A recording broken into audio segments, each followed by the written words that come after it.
When I first met Joe, he told me he had athlete's heart. What he failed to mention is what that means. As a teen, he had been in sports, and his coach trained them hard, as in running 20 miles uphill in the mountains. At 17, the team doctor told him that he had athlete's heart. What does that mean? Last week, I found out. We were on vacation in the Tennessee mountains when we arrived at Pigeon Forge. We had planned to stay with my brother Douglas at River Bend Campground. We had just arrived, and Joe went to sit at the picnic table while I talked to Doug.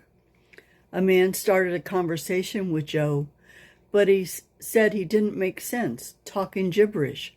The man took a look at the river, and when he turned around, Joe was shaking hard and fell to the ground, hitting his head. The man came and alerted us. When we got there, Joe was groaning and stretching his neck like he was struggling to breathe. Doug is a former paramedic. He called 911, took Joe's pulse, which was weak, and stayed on the line with 911. We could hear them coming, but then the sirens stopped. They couldn't find us. The campground had people who lived there and camping places.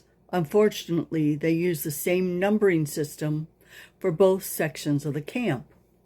The firemen were puzzled, but determined to find us, and they did.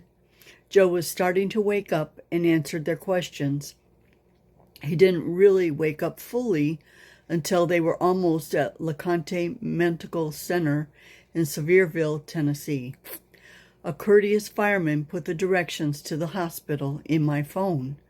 When I went in, Joe was hooked up to all kinds of wires. His blood pressure was 225 and pulse 38. This is when I started to understand about athlete's heart. What it means is that he has an enlarged heart because of the vigorous training that he had done in sports. His arm and leg muscles got big, but so did his heart, which is a muscle too. My husband got excellent care and is alive, but he can't drive, work, or get in the pool. Sitting at home playing games and watching movies is fun for a while, but his heart is like a bomb waiting to go off. He has always known this. I am just beginning to understand.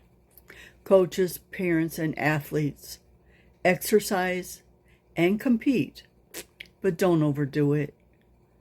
And life is good when the Christ is in it. Shalom.